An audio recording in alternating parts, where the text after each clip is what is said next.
3000 కోట్ల కలెక్షన్ల మీద జక్కన్న కన్నేశాడా?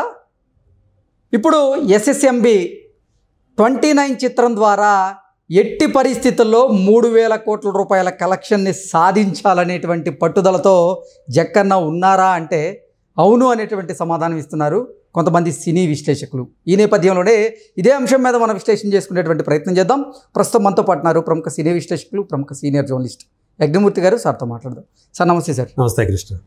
దర్శక ధీరుడు రాజమౌళి గారు 3000 కోట్ల కలెక్షన్ల క్లబ్లో చేరేందుకు సిద్ధమవుతున్నారని, ఆయన 3000 కోట్ల కలెక్షన్ల మీద కన్నేశారు.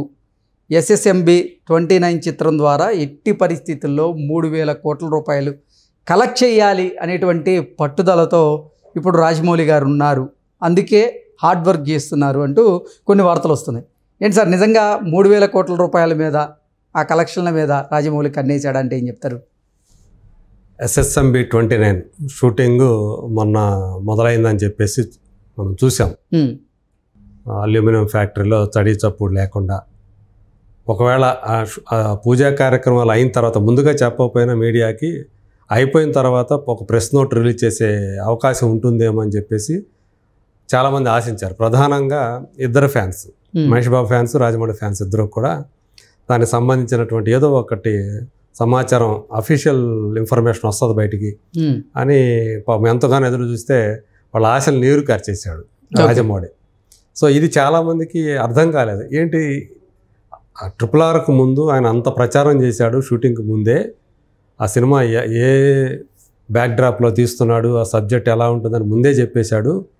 కానీ ఇక్కడికి వచ్చేటప్పటికి అసలు షూటింగ్ స్టార్ట్ చేసి పూజా కార్యక్రమాలు స్టార్ట్ చేసినప్పటికి కూడా ఆ సినిమా సంబంధించి అసలు ఎందుకు అఫీషియల్గా ఒక్క మాట బయటికి, వాళ్ళ కనీసం వాళ్ళ హ్యాండిల్స్, సోషల్ మీడియా హ్యాండిల్స్లో అయినా సరే ఇవాళ పూజా కార్యక్రమాలు మొదలయ్యాయని పెట్టుకోవచ్చు కదా ఒక పోస్టు, అవి కూడా లేవు.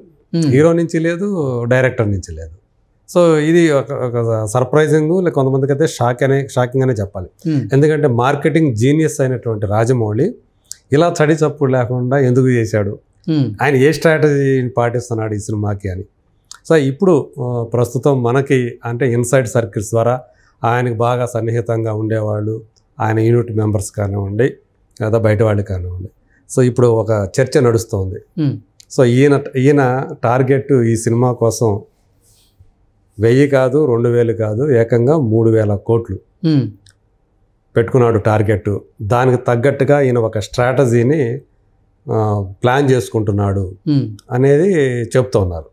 ఎందుకంటే మనకు తెలుసు, బాహుబలి 2 అనేది మన దేశంలోనే మొట్టమొదటిసారిగా 1000 కోట్ల గ్రాస్ సాధించినటువంటి భారతీయ చిత్రంగా అది చరిత్ర పుటలోకి ఎక్కింది. తర్వాత ఎన్ని సినిమాలైనా రానివ్వండి, ఫస్టే. సో అట్లా బాహుబలి 2 అనేది ఒక చరిత్ర. సో అది ఎంత పొటెన్షియాలిటీ చూపించింది. ఏకంగా జపాన్లో రిలీజ్ అయింది, జపాన్లో మంచి కలెక్షన్ సాధించింది, చైనాలో సరిగా ఆడలేదు. అలా మొత్తంగా చూసుకుంటే 1800 కోట్లు పైనే అది రాబట్టింది వరల్డ్ వైడ్గా. ఆ తర్వాత ఆయన RRR సినిమా తీశాడు, అది 1300 కోట్లు, 1200 పైన 1300 కోట్లు దాకా. ఇందులో బాహుబలి కంటే కూడా RRRకి ఎక్కువ జపాన్లో ఎక్కువ ఆదరణ లభించింది. సో అట్లా ఆయన ఆ మార్కెట్ పరిధి విస్తరించింది. ఈవెన్ అమెరికాలో కూడా తెలుగు వాళ్ళు, ఇండియన్స్ కాకుండా అక్కడ ఉండే అమెరికన్స్ కూడా RRR గురించి చాలా గొప్పగా చెప్పారు. అది ఆ థియేట్రికల్ ఎక్స్పీరియన్స్ చాలా గొప్పగా ఉందని చెప్పేసి రాసుకొచ్చారు. అక్కడ ఆడియన్స్, లోకల్ ఆడియన్స్ చూశారు. అమెరికాలో లోకల్ ఆడియన్స్ కూడా ఆ RRR రిలీజ్ చేసినప్పుడు అక్కడ చాలామంది చూశారు. అట్లా రాజమౌళి పేరు, అలాగే జూనియర్ ఎన్టీఆర్ కానీ రామ్ చరణ్ పేరు అలా వాళ్ళందరికీ కూడా తెలిసాయి. ఇప్పుడు మరి బాహుబలి 2నే 1800 కోట్లు అయింది, పుష్ప 2 దాన్ని రీచ్ అయింది, దంగల్ వచ్చేసి ఆల్మోస్ట్ 2000 crores ఉంది. మరి ఈయన 2000 కోట్లు ఎందుకు టార్గెట్ పెట్టుకుంటాడు? సో దానికి మించి, అంతకు మించి ఇప్పుడు 1000 అనేది అసలు లెక్కలో లేదు. అసలు 1000 కోట్లు, 2000 కోట్లు టార్గెట్ అనేది కూడా పక్కన లేదు. ఇప్పుడు ఆయన మినిమమే టార్గెటే 3000 కోట్లు ఈ సినిమాతోటి ఎలా రాబట్టాలి, సో ఆ కలెక్షన్ ఎలా సాధించాలి, దానికోసం ఏం చేయాలి. అనేది ఇప్పుడు ఆయన టార్గెట్గా పెట్టుకున్నట్టు మనకు సమాచారం అందుతుంది. పైగా ఈ సినిమాకి ఇప్పుడు దాకా రకరకాల స్పెక్యులేషన్స్ వచ్చాయి. ప్రియాంక చోప్రా హీరోయిన్ అని, అలాగే సైఫ్ అలీ ఖాన్, కరీనా కపూర్ వాళ్ళిద్దరూ కూడా నెగిటివ్ రోల్స్ పోషిస్తున్నారని అని రకరకాలు వచ్చాయి. తర్వాత పృథ్వీరాజ్ సుకుమార్ను ఫైనలైజ్ అయ్యాడని మాత్రం మనకు బాగా తెలిసింది. బాగా ఇన్సైడ్ సోర్సెస్ నుంచి మెయిన్ విలన్గా పృథ్వీరాజ్ సుకుమారన్ అనేది తమిళంలో మనకు బాగా తెలిసినటువంటి యాక్టర్, మలయాళ నటుడు. సారీ, తమిళం అన్నాను నేను, మలయాళ నటుడు. సో తను హీరో నుంచి విలన్ నుంచి డైరెక్టర్ రకరకాల కోణాలు తను ప్రదర్శిస్తున్నాడు ప్రతిభ. సో అతను ఇందులో ఈ సినిమాలో చేస్తూ ఉన్నాడు. అయితే ప్రియాంక చోప్రా ఉందా లేదా అనేది మాత్రం ఇంకా ఇప్పటివరకు కూడా మనకి ఇన్సైడ్ సోర్సెస్ నుంచి కూడా ఆ సమాచారం రాలేదు. అదంతా కేవలం స్పెక్యులేషన్ అన్నట్టు చెప్తున్నారు. మరి షూటింగ్ కూడా ఈ నెలలో రెగ్యులర్ షూటింగ్ కూడా మొదలు పెట్టబోతున్నారు. మరి ఇప్పుడు దాకా క్యాస్టింగ్ అయితే కంప్లీట్ చేసి ఉంటారు కదా, అంటే దాన్ని కూడా చాలా సీక్రెసీ పాటిస్తూ ఉన్నారు. ఎవరో కూడా ఆ యూనిట్ ఏ విషయాన్ని బయటికి పొక్కకుండా చాలా జాగ్రత్త పడడంలో జక్కన్న ముందుంటారు, జాగ్రత్తగా ఉంటారు. ఈవెన్ నేను కూడా నాకు తెలిసిన ఆ యూనిట్లో పనిచేస్తున్న వాళ్ళు ఎవరైతే ఉన్నారో ఇద్దరిని నేను టచ్ చేసి చూశాను. మాకు తెలియదు అన్న అలా దాట వేస్తున్నారు. అవి మాకు తెలియదండి అని. సో అంత గోప్యత వాళ్ళు పాటిస్తూ ఉన్నారు, బయట చెప్పడానికి ఇష్టపడట్లేదు. సో అలా చేస్తున్నారు. అయితే ఈయన ఏదేమైనప్పటికీ కూడా మహేష్ బాబు తనని, అంటే మహేష్ బాబుని వాళ్ళిద్దరిని కూడా గ్లోబల్ స్టార్స్ని చేసినట్టు తనను కూడా గ్లోబల్ స్టార్ చేయబోతున్నాడు. ఒక భుజస్కంధాల మీద వేసుకున్నాడు. అంటే మహేష్ బాబు అనే వ్యక్తితోటి ఇద్దరు కూడా ఒకరికొకరు కలగన్నారు పని చేయాలని. 15 సంవత్సరాల క్రితమే మహేష్తో పని చేయాలనేది రాజమౌళి కళ అయితే అప్పుడు ఆయనతో పని చేయాలనేది మహేష్ బాబు కళే. ఓకే. ఎందుకంటే 15 సంవత్సరాలు 2010లోనే మేలో మహేష్ బాబు ఒక ట్వీట్ చేశాడు. సో మేమిద్దరం కలిసి పని చేయాలని చెప్పేసి చాలామంది కోరుకుంటున్నారు, మేము కూడా కోరుకుంటున్నాం, ఫైనల్లీ అని వదిలేశాడు. అట్లా పాస్ చేశాడు. అంటే ఫైనల్గా అయిపోతుంది అని చెప్పాడు. కానీ అది కాలప్పుడు, ఎందుకంటే అప్పుడు వాళ్ళిద్దరి మధ్య కథా చర్చలు నడిచాయి. చాలా రోజులు డిస్కషన్స్ ఇద్దరి మధ్య జరిగాయి. కానీ ఎందుకో సంభవం అది వర్కౌట్ కాల. సో అప్పటి నుంచి కూడా నిర్మాతలో వేరే ఏ సినిమా కూడా ప్రొడ్యూస్ చేయకుండా కేఎల్ నారాయణ గారు ఏ సినిమాని ప్రొడ్యూస్ చేయాలి, చేస్తే ఈ సినిమానే చేస్తాను అంతే అని ఆయన కూర్చున్నారు. ఆయన వ్యాపారాలు ఆయన చేసుకుంటూ వచ్చారు. సో పైగా ఏంటి, వీళ్ళిద్దరూ కూడా అప్పట్లోనే 15 సంవత్సరాల క్రితమే ఇద్దరు కూడా అడ్వాన్సులు తీసుకున్నారు ఆయన దగ్గర. ఓకే. మహేష్ బాబు, రాజమౌళి. సో అది ఉంటుంది కదా, ఆయన అడిగి మళ్ళీ తిరిగి తీసుకుందా లేదు, వీళ్ళు ఇచ్చింది లేదు. అంటే ఎట్టని మళ్ళీ కలిసి పని చేస్తాం కదా అని చెప్పేసి ఉద్దేశంతో. సో ఫైనల్గా 15 సంవత్సరాల తర్వాత అప్పటి ఆ కళ ఇప్పుడు ఇద్దరు కూడా నిజం చేసుకుంటున్నారు. ఒకరితో ఒకరు కలిసి పని చేయాలి అనేది వాళ్ళ కళ. అందుకని మహేష్ బాబుని ఎలా చూపించాలనేది, అలాగే ఆ స్టోరీ కానివ్వండి మొత్తం. అంటే మనకు తెలుసు రాజమౌళి సినిమాల్లో హీరో క్యారెక్టర్తో పాటు మిగతా వాళ్ళకి కూడా విలన్లు కానివ్వండి చిన్న పాత్రలకు కూడా చాలా ప్రాధాన్యత ఉంటుంది, కథలో కీలకంగా ఉంటాయి.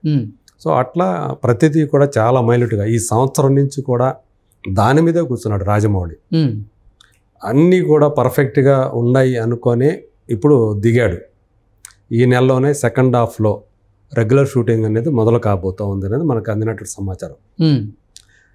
అల్యూమినియం ఫ్యాక్టరీలోనే ఓపెనింగ్ జరిగింది, ఎక్కడైతే ఓపెనింగ్ జరిగిందో అక్కడే ఇంకొక రోజు కూడా షూటింగ్ చేశారు. సో ఇప్పుడు అంటే విజయవాడలో ఒక సెట్ వేశారు. సో అక్కడ జరగబోతుంది. అంటే ఈ కొన్ని రోజులు అక్కడ, కొన్ని రోజులు ఇక్కడ జరుగుతాయి. ఎందుకంటే అల్యూమినియం ఫ్యాక్టరీలో దీనికి సంబంధించిన సెట్స్ వేశారు, భారీ సెట్. ఓకే. సో అది వీళ్ళకి యాక్చువల్గా ఒక పర్మనెంట్ ప్లేస్ అది. అల్యూమినియం ఫ్యాక్టరీలోనే ఇప్పుడు ప్రజెంట్ వాళ్ళ ఆఫీస్ కూడా అక్కడే ఉంది. ఓకే.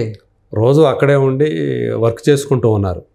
అక్కడే ఉండి ఫైట్ మాస్టర్లు రిహార్సల్స్ చేస్తున్నారు, యాక్షన్ ఎపిసోడ్స్ ఇవన్నీ కూడా జరుగుతున్నాయి. అంటే ఆయన ఆస్థాన ఫైట్ మాస్టర్ ఎవరైతే ఉన్నారో కింగ్ సల్మాన్, ఆయన ఆధ్వర్యంలో జరుగుతూ ఉన్నాయి.